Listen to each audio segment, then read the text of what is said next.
Well, that's basically what we're sinking our teeth into, the position of young people. From the data that INEC released, about 12 million new young people registered to vote in the forthcoming elections in 2023. What issues will be topmost on their mind? I mean, it will be issues that we saw in the papers this morning. Inflation at an all-time high, the highest we've seen since 2005, 19% plus, well, it's going up to 20%. I don't know if those issues bother young people. Will it be security? Will it be employment? What precisely will it be? Well, we have this morning two gentlemen in our studios here. Gerald Chinonso is a young stakeholder in the All Progressives Congress, the APC. Mr. Dare Akiniye is Director, Media and Publicity, PDP New Generation. Gentlemen, welcome to Sunrise Daily this morning. Good morning. Thank you. Good morning. It's my pleasure. Good morning. And we also have one more person joining us via Zoom. Dr. Emeka Mandela is a Labour Party chieftain. Good morning and welcome. Yeah, good morning. Thank you. Good morning, Nigerians. I can hear you. Let me start with my guests in the studio. For you, as we go to the election, speaking with your friends, your colleagues, what issues do you think are topmost on the minds of young people as we're going into this election? Definitely, there are a couple of issues, but I'll be very sorry to say this: the youths contributed to the kind of problems we are having right now. You know, like this insecurity we are having now is number one issue we'll be having in 2023, and we pray that President Muhammadu Buhari will try his best to curtail it, because even 2019 we never believed that we'll have election, and he did everything to make sure that. So insecurity is an issue for young people? Yes. Okay. And I'm telling you that the youths contributed to it for it to exacerbate and get to this extent. Okay. And by that, I mean the answers that happened. You know, Okay. that wasn't the situation we are having right now. When youths were, breaking all the police stations all around the country, stealing weapons, it's not the old people that did that. They are youths that did that. You know, when you break the police stations, when you kill policemen, we don't even have enough in the country, and you steal the arms and ammunition. We'll come to NSAS in just a moment, and it's a good thing you're already beginning to shed light on how you think young people contributed to this. But I'm looking at, because the different candidates, the campaigns are yet to kickstart. They're going to start fully in September. I think you're constituting their campaign committees as we speak. But for a number of young people, I'm sure they have the issues which they want the candidates to be able to address and speak squarely on in terms of what they're going to do to address them. So for you, what issues? It looks like you're pointing at security already. Yeah. Is that the only issue you see on the front burner for young people? The moment people are secured, every other thing is set. Okay. You have to be alive first before any other thing. Okay, so security is on the front burner for you. Let me come to you, Mr. Akini. What are the issues for you? What do you think young people are looking out for in the candidates' manifesto when they eventually begin to bring them out? Oh, thank you. Thank you for having me there.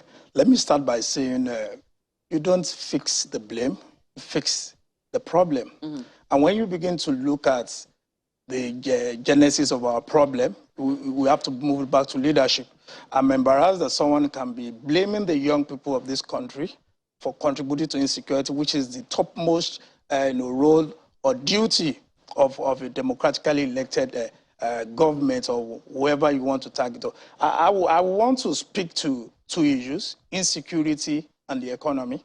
Let's look at the data that was rolled out yesterday, the inflation rate, which is one of the highest in the last 17 years. Mm-hmm. And I will tell you, when my own party was handing over to the government, we had it about single digits, 9.0%. And the next year, that was 2015, 2016, they had moved it to 15. And that 2017, they had moved it to I think 15%. I'm unable to, double check your figures right now, but I know you that can fact check that. I can, and I will. Yes. But I know that for the longest of time, inflation has been in double digits, and there's been a race by the CBN to try and rein in inflationary pressure. Of course. With, you know, monetary policy, and that has produced mixed results, so to speak. Of course. But how is inflation affecting young people? Do you want to expatiate a bit more on that? Of course, for everything that affects the economy, affects the higher percentage of the populace, which is the young people we have. You just mentioned about the voters registration. We have over 75% who are young people, and this affects everybody. Then when you look at it, every day we go out, you know, using automobiles, we look at the cost of fuel, look at the cost of food. And let me tell you something, if you're looking at the percentage of inflation, we have 19.64%. And when you look at that, this is just released for July. When you look at the headline increase, you are looking about 1.82%, and that keeps increasing. If we are looking at the forecast, by the time we end this month, we'll be looking about 20 plus. And as at the time we handed over to them, it was about 9.01. So you can look at the difference. And this, to an ordinary Nigerian, what is inflation? Exactly. I was just I'm coming to that. I'm trying to lay the We don't foundation. have all the time. Okay, let me rush it up. Now, if economists will tell you, you know, increase in price and downturn of the value of the currency, but to an ordinary person, you're buying something at 10 naira, and in the next few months, you're buying it at 30, 40. Increasingly, you want to get a pack of probably Actifed, something that you get about 1,000 naira a month ago, and you get to the shelf, they're telling you 4,000 naira or 3,500 naira. So when you look at the percentage, it has a toll on everyone. You have to pay for higher things. And look at this, you are not getting an increased salary. Your salary remains the same. It means you are paying more for half of the value of what you are taking. So these are the issues that we are speaking to as young people, and that's why we must be very, very conscious of those who will be electing in the coming elections. So indeed, security is at the forefront for you. Of course, and economy. And the economy. Yeah. I don't know why I thought education will be making, will be have somewhere to have a stable country, ahead of all of this, ahead of the economy. But hey, what do I know? Dr. Mandela, let me come to you. I do not know whether you also share their sentiment. I know that you have had to be at work very early this morning, carrying out the profession which carrying out a job which your profession demands of you. And I know that health is something that we're not exactly where we ought to be. And I think that came to light during the COVID era, where we were told, I mean, even by the people who lead us, that, they didn't know that the health sector was this bad. But how high up the agenda do you think that is for young people, the health sector?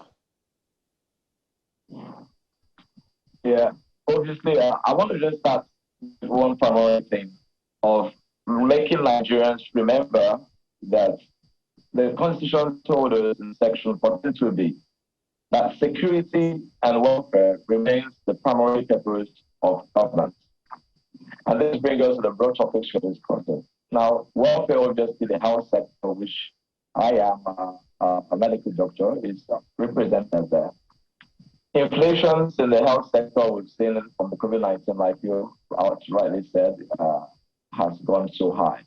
And most of this happened because I believe our government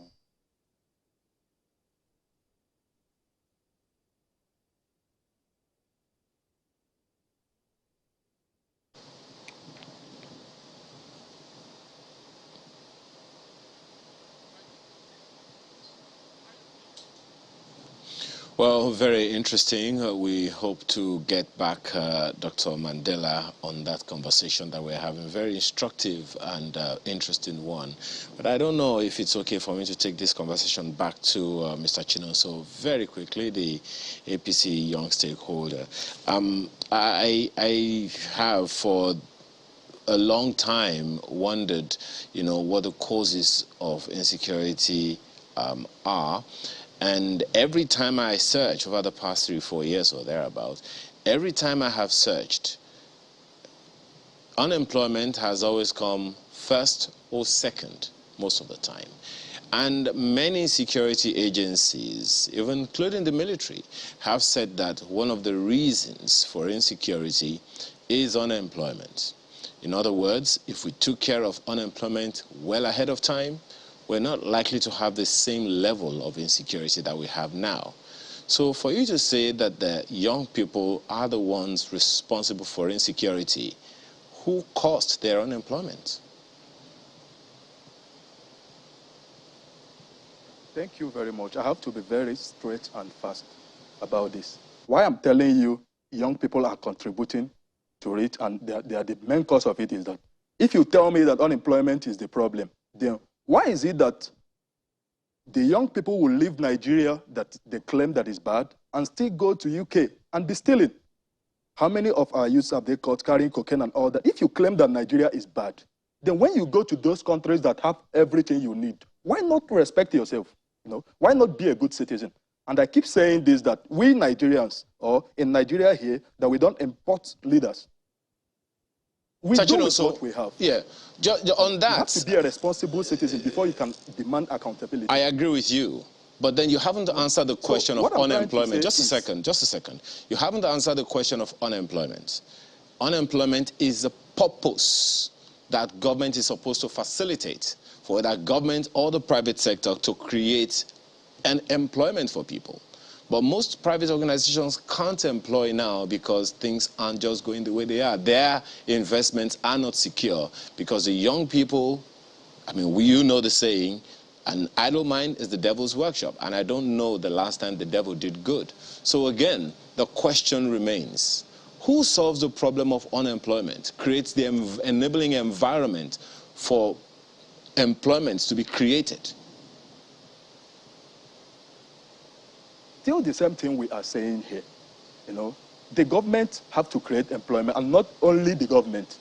You know, but has government been able to do that? Employment too. But what I'm trying to say is, when the government is trying to create that employment by making railways, has government been able to do that, create the employment?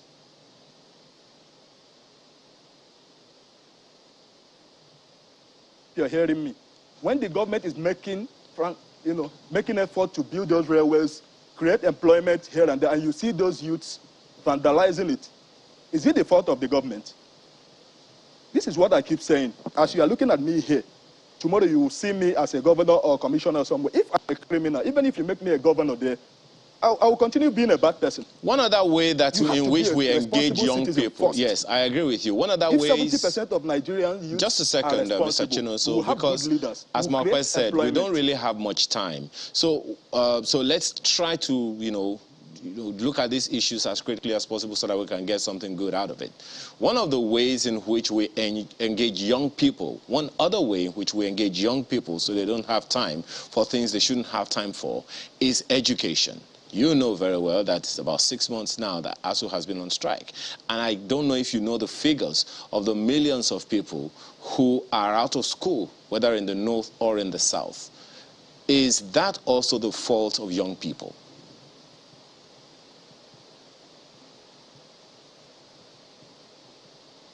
Okay.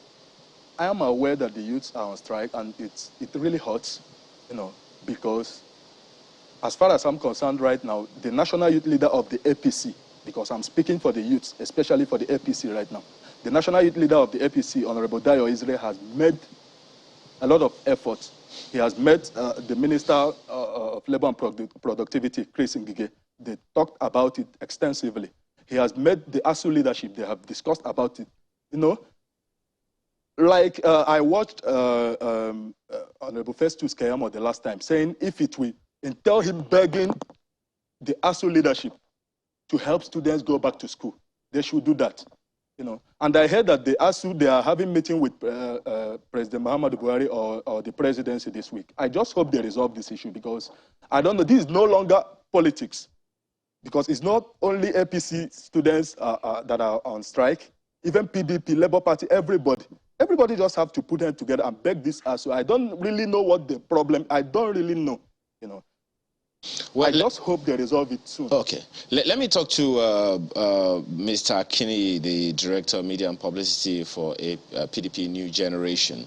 Well, you I'm sure paid attention or at least caught a bit of the conversation we had with Mr. Modibo, who monitored the Kenya elections on ground right there in Kenya. And one of the things that he said that struck me is the youth apathy that has been there until now. In Kenya, and we have suffered the same thing for a long time. He also spoke about a huge level of voter apathy, especially from young people who do not want to be a part of the process because as far as they're concerned, what they want is what is going to happen. We will not be able to make significant impact. But the narrative lately has been a little different for young people. How do you propose that we go about that in a way that we can get a massive participation of young people in this next election? Well, thank you. I will speak from the perspective of the PDP, the party that I represent, the PDP New Generation. The coming election is an election that is so crucial to young Nigerians because we have been the most endangered species, so to speak, and we have to take our destiny in our hands. And I must tell you, because in the PDP we have seen a leader who is likely to be a transitional leader to the young people of this country, and that's why we're looking at the election has to be something we take by our hands and make sure we put in the right leaders. For everything that has to be gotten right, start from the leader. But by the time you start giving excuses and you cannot get something tangible out of it, then it boils down to the young people. The PDP New Generation has been able to galvanize young people across board, and we are making sure that the young people of the PDP and the women will be voting in like time, inviting others who are not part of this party to vote for the right leader. And we have seen that the best candidate so far would be our own candidate. So that's what I can say in regards to our own drive in getting the young people to vote in the next coming election, not only in the presidential election, but across board in the country. It shouldn't be just about members of your party, Mr. Akini. It should be across board. As many young people as possible should be able to be a part of the thing. So that's why I'm asking, as Mr. Chino said the other time, let's collapse the political walls now and speak to young people concerning how they hold the destiny of this nation in their hands. Yeah, the basic truth I would say is this. We know that in the next coming months, the young people of this country have the power, and we are not only limiting this to our own members alone. We are putting it across board to everyone from all parties, especially from our brothers who are in the other parties, who at the end of the day will be frustrated and they have nowhere to go down to join the PDP and vote the right candidate. So we are not limiting it to our own members alone. And a lot of young people have been, joining the party, and I can speak for my own group, which is the PDP New Generation. We have well over 30,000 members that have been registering through the website, and we have more people who are increasingly asking for membership card in the PDP. And we're saying we are getting the undecided youth who, at this point in time, knows that the only party that they can trust with their vote is the PDP. They know we won't be giving them excuses or we will be claiming that we are unaware of the problems, but we're sure that we will speak true to the issues on ground, and by the special grace of God, when we take over power, there will be a new lease of life in Nigeria. Indeed, it's been rightly said that this election, the coming election, is critical, especially for young people. And, there's a rallying point in recent times for the young people. I'm coming to you now, particularly for your party, Dr. Mandela. They're rallying behind your candidate. But I wonder if the force of this movement is directed at asking the right questions, particularly because of the concern that your candidate is pretty much untested at the federal level. How can this movement be galvanized in such a way that the youth will ask the right questions, that will lead to them making the right choice ahead of 2023? All right. Thank you so much, Dr. Mandela remains my name. I think basically The youth actually rose up because they saw a deficiency over time. And that deficiency was reflected in the economy of the nation and obviously insecurity.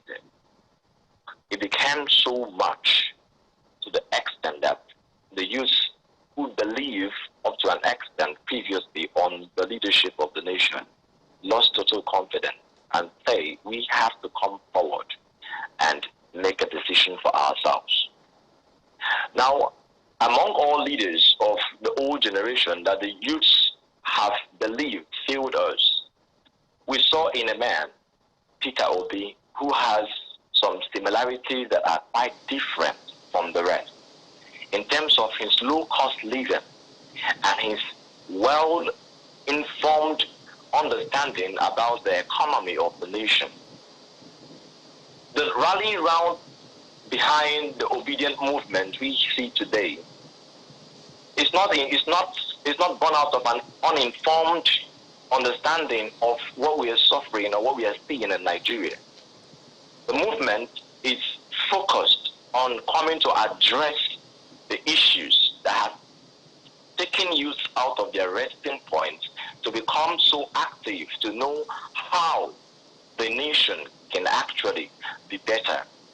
So the pertinent questions which is behind every youth in this struggle of a new Nigeria under the Labour Party through Mr. Peter Obi is, how do we solve the economic issue of this nation that has left a lot of youth unemployed, that has left a lot of youth unengaged?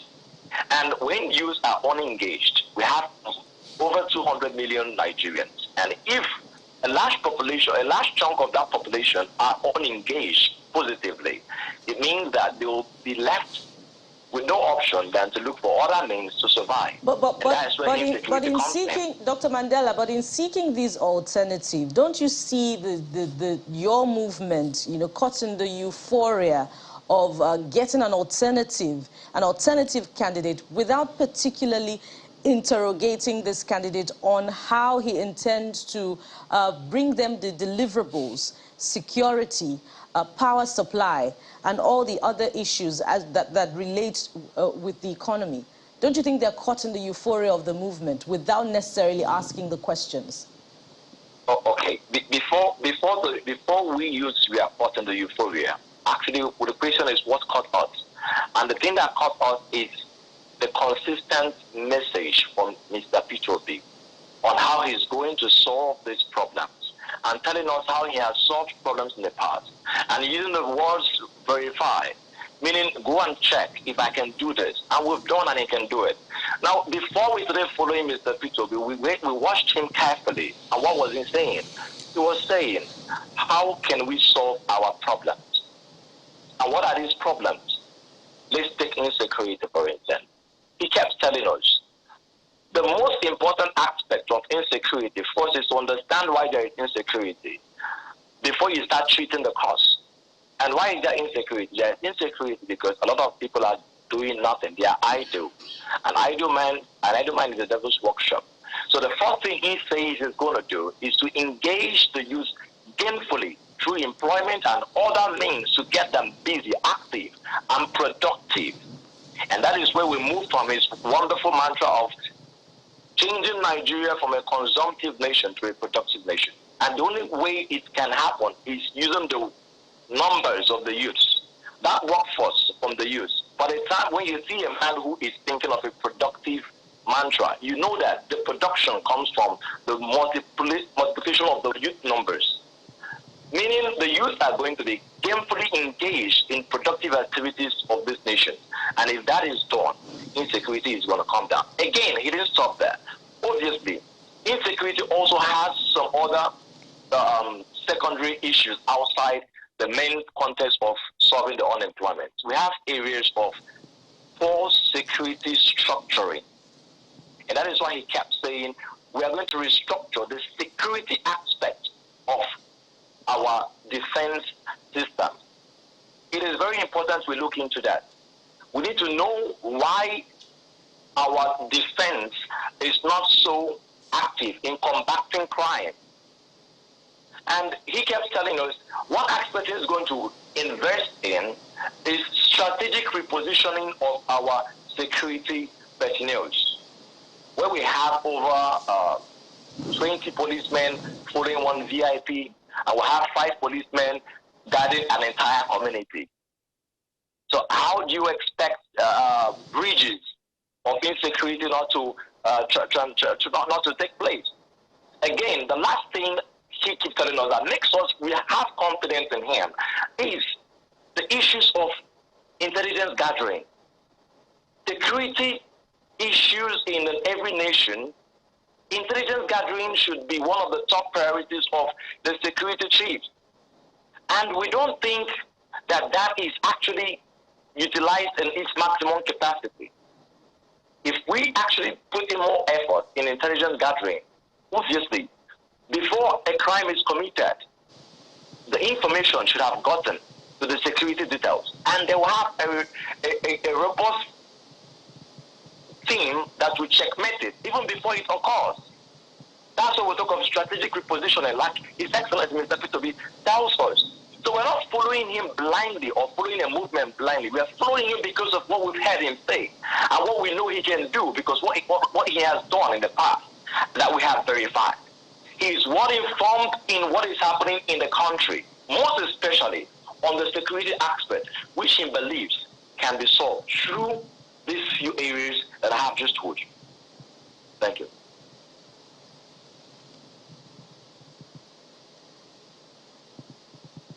Hello?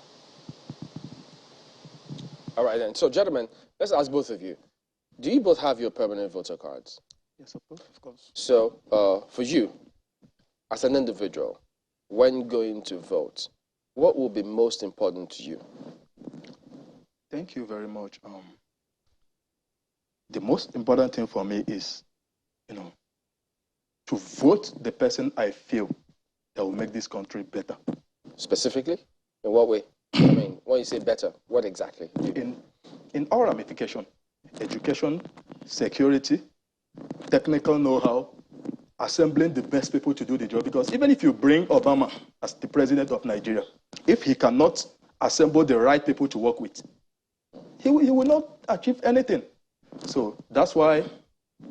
So if you wanted one sector that is affecting you directly, that you just cannot wait that they address it, what would it be? Economy. Okay. And they have talked about their candidates, except me. At least give me a few minutes to talk. Yeah, I just asked the first question, what would be the most important thing? You've spoken about that, so when he speaks about that, then we'll come to the next one. So how about you? What would be the most important thing? The most important thing is security of lives and property. If you don't have that, there's nothing that can work. You won't have a country. Nobody comes in. Security first. So then now you can go ahead and speak about what you want to talk about. Okay. Like I was saying. Just briefly, because we're wrapping up though, but go ahead. So what I'm saying is, within this 2019 to 2022, we have witnessed a lot of problems, So basically, why would you think anybody would want to vote for your candidate? Because whatever we are witnessing now is not President Muhammadu Buhari's fault. COVID-19, since I was born, I've never witnessed such a thing. It's crumbled the world. It's not, whatever that is happening in Nigeria now is happening in every part of the world. Are you comparing the circumstances upon which one he took over and what it is now? Yes. Check when President Muhammadu Buhari took over, where Nigeria was, the oil, like everything. What? You have to, when you want to judge. Do you want to talk about the price of maybe say a bag of rice or bag of beans? What was it then? What is it now? That affects everybody. What was the price of oil then and now? No, all those things, you can't just say President Muhammadu Buhari, he didn't do this, he didn't. You have to put everything into perspective. It's not, he has done tremendously well. Now, look at the area of infrastructure.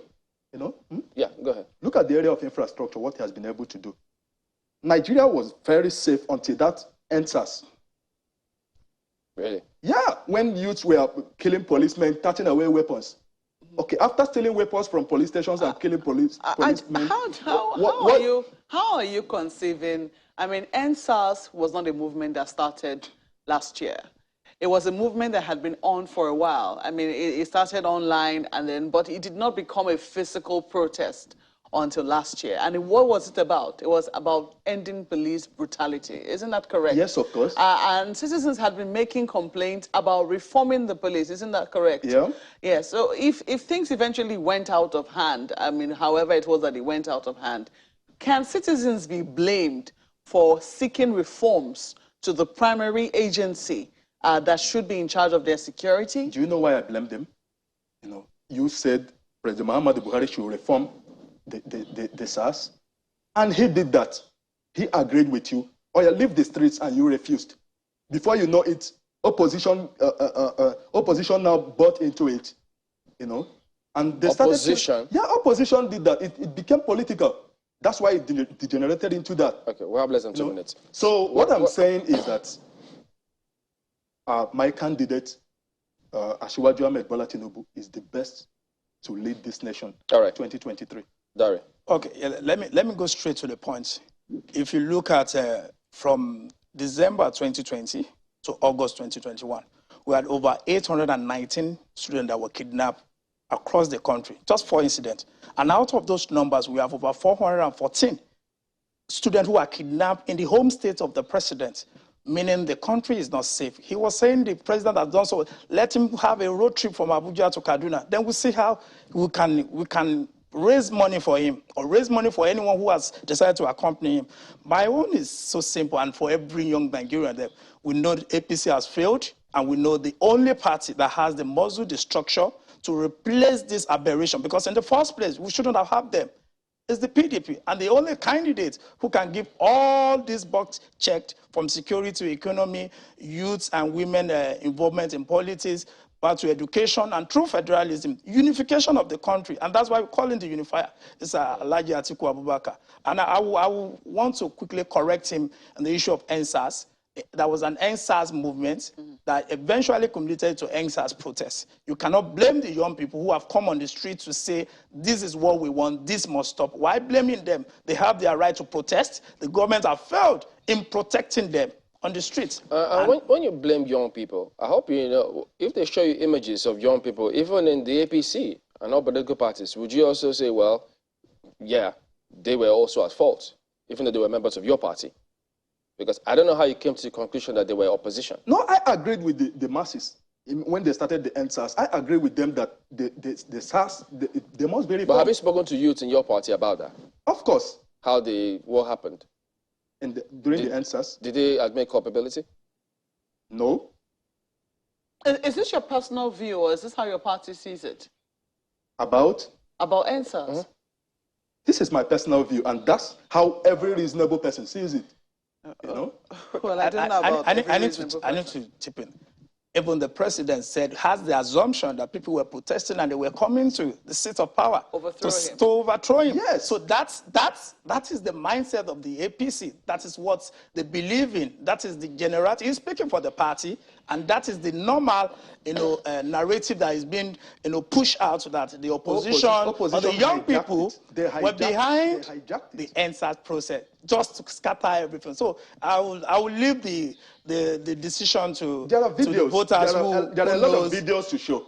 Threatening, burn down Lagos, kill Tinubu if you see him. The conversations are going to be ongoing, but it looks like, right now you gentlemen have a mission on your hands in terms of winning over new converts to your different sides. So let us see how your message resonates with the demographic which you are trying to reach out to. But thank you very much for coming on Sunrise this morning. Thank you. Gerald Chinonso is a young stakeholder within the APC. Mr. Dari Akini is Director of Media and Publicity, PDP New Generation.